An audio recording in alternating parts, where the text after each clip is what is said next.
তারেক রহমান সাহেব বলেছেন মাওলানা ভাসানী সাহেব জিয়াউর রহমানকে দানের শীষের চোরাটা হাতে দিয়েছিলেন। তো তারেক রহমান সাহেব হলেন একজন নেতা মানে হচ্ছে ইমাম। তো এই ইমামের কথা তো অবশ্যই মানিয়ে লইতে হইবে আপনাকে। ইমামের কথা না মানিয়ে লইলে আপনার ইমানটাও থাকবে না। সো তারেক রহমান সাহেব যেহেতু ইমাম, তিনি যাই বলেছেন সেটা সত্য হোক মিথ্যা হোক আপনাকে মানিয়ে লইতে হইবে, না হলে আপনার ইমানটা থাকবে না। উনি বলেছিলেন মাওলানা ভাসানী সাহেব জিয়াউর রহমানের হাতে দানের শীষের চোরাটা তুলে দিয়েছেন।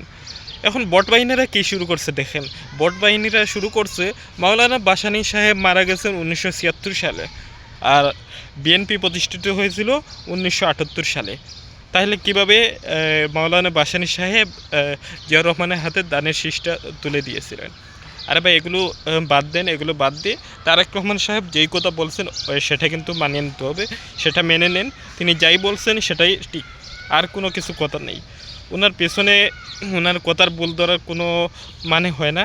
ওনাকে সম্মান করেন, রেসপেক্ট করেন। উনি দেখেন, আরেকটা জিনিস বলি, আপনারা এতদিন ছিলেন, উনি সংসদে গিয়ে কথা বলেন না কেন, উনি শুধু টেবিল চাপড়ান কেন? ভাই, কথা বললে তো আপনারা তো মনে করেন 100টা কথা বললে 50টাই আপনারা ভুল ধরবেন। আপনাদের তো এটা বোঝা উচিত, তিনি 17 বছর কিন্তু লন্ডনে ছিলেন।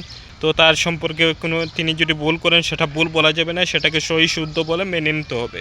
তো আপনারাও এটা মেনে নেন যে জিয়াউর রহমানের হাতে মাওলানা ভাসানী দানের শীষটা তুলে দিয়েছিল। আর যাই হোক, তারেক রহমান তিনি সঠিক, তিনি হচ্ছেন ইমাম সাহেব, বুঝছেন? তো সবাই ভালো থাকেন। তারেক রহমান যাই বলবেন এটা নিয়ে হাসাহাসি কোনো করার দরকার নাই। আপনাদেরকে এটা বুঝতে হবে তিনি 17 বছর লন্ডনে ছিলেন। যাই হোক, ওনাকে আপনারা ইমান মানিয়া মেনে চলেন।